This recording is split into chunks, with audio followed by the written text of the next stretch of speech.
ایک نوجوان شادی کر کے آیا، 3 مہینے ہوئے، اس کی بیوی نے فرمائش کی کہ اب ہم آپ کے گھر میں نہیں رہ سکتے، یہ بوڑھا باپ آپ کی خدمت نہیں کر سکتے، اگر آپ کو میرے ساتھ رہنا ہے تو چلو میکے چلو، میں میکے جاؤں گی، وہیں رہوں گی، میں آپ کے گھر میں نہیں رہ سکتا۔ یہ لڑکا بیوی کا عاشق تھا، دیوانہ تھا، بیوی کی باتوں پہ آ گیا، اپنے بوڑھے ماں باپ کو چھوڑ کر بیوی کے ساتھ سسرال چلا گیا، پھر وہیں سے دلی نکل گیا۔ اب بتایا گیا اللہ اکبر، کبھی دلی میں رہا اور وہ کانٹیکٹ میں رہا سعودی عرب کا، ویزا مل گیا، سعودی عرب چلا گیا، سعودی عرب سے پیسہ بھیجتے جاتا اپنی بیوی کے پاس، ماں باپ کی فکر نہیں۔ 14 سال گزر گئے۔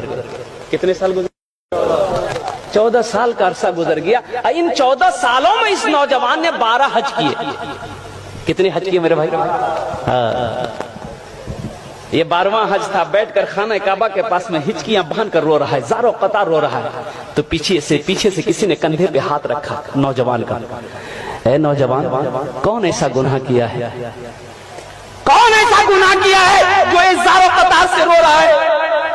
ایسا میں نے کسی کو روتے ہوئے نہیں دیکھا۔ پلٹ کر دیکھا تو اللہ والے ایک بزرگ ہستی ہے، چہرہ سفید ہے، سر پہ عمامہ بندھا ہے۔ کہا کہ حضرت، نہ جانے کیوں ایسا لگتا ہے کہ میرے دل پہ کسی نے تالا لگا دیا، نہ عبادت اچھی لگتی ہے، نہ ذکر اچھا لگتا ہے، نہ کھانے چین ہے، نہ سونے چین ہے۔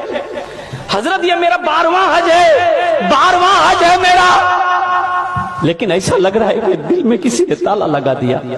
تو اللہ والے نے کہا کہ لگتا ہے تم نے کسی کا دل دکھایا ہے۔ ہاں، ارے سبحان اللہ بولو، ماشاءاللہ، سبحان اللہ۔ لگتا ہے تم نے کسی کا دل دکھایا ہے۔ تمہاری ماں ہے؟ ماں ہے، ماں ہے۔ بولا ہاں۔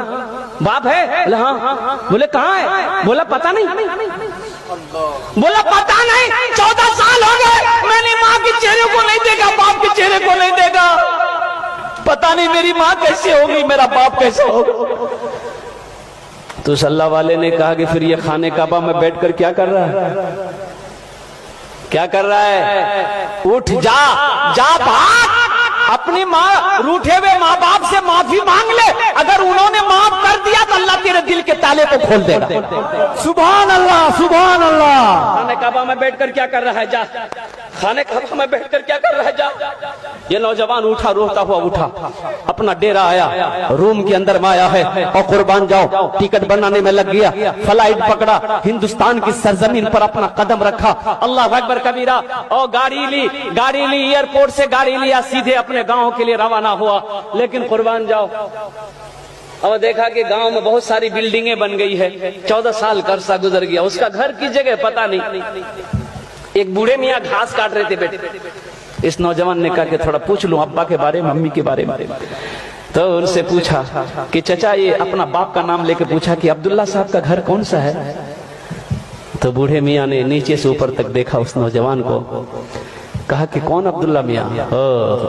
وہ بیچارے تب اس دنیا میں نہیں رہے، اس کا ایک نالائق بیٹا تھا، اپنے ماں باپ کو چھوڑ کر چلا گیا، بیٹا کا غم برداشت نہ کر سکا، بیچارہ اس دنیا سے رخصت۔ اس نوجوان کی آنکھوں سے آنسو جاری ہو گیا۔ پھر وہ نوجوان پوچھتا ہے کہ اس کی بیوی کا کیا بنا؟ اس کی بیوی، اپنی ماں کے بارے میں پوچھا کہ اس کی بیوی کا کیا بنا؟ تو کہا کہ وہ اس کی بیوی بیچاری شوہر کے مرنے کے بعد دوسرے کے گھر میں کام کرتی تھی، کسی طرح روٹی روزی ان کی چلتی تھی، لیکن اب سنے میں اس کو فالج مار دیا ہے، بستر پہ پڑی رہتی ہے، جس کو ہوتا ہے کھانا لا کر دیتا ہے، جس کو نہیں ہوتا کھانا لا کر نہیں دیتا ہے۔ اب تو پتہ یہ بھی چلا ہے کہ اس کی آنکھوں کی روشنی بھی ختم ہو گئی، بس ان کی ایک آخری خواہش یہ کی رٹ لگاتی رہتی ہے کہ مولا اس وقت تک میرے جسم سے روح نہ نکلے جب تک کہ میں اپنے بیٹے کے چہرے کو نہ دیکھوں۔ نہ جانے وہ کون نالائق بیٹا ہے جو اپنی ماں کو چھوڑ کر بھاگا ہوا ہے، اب ماں ہے کہ اس کے لیے جان قربان کرنے کو تیار ہے۔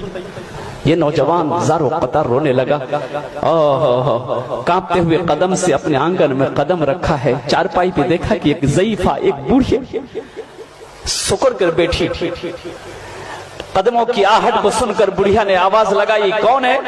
کون ہے؟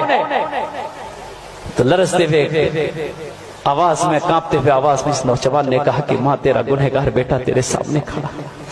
ماں کہتی ہے کہ بیٹا میرے قریب آ جاؤ، میرے جسم میں روح اس لیے اٹکی ہوئی تھی، میرے قریب آ جا میرا لال، میری آنکھوں میں روشنی تو نہیں تھی جو تیرے چہرے کو دیکھ سکوں، اپنا چہرہ میرے قریب کر دے تاکہ ہاتھ پھیر وہ چہرے پہ، تاکہ میرے کلیجے کو ٹھنڈک مل جائے۔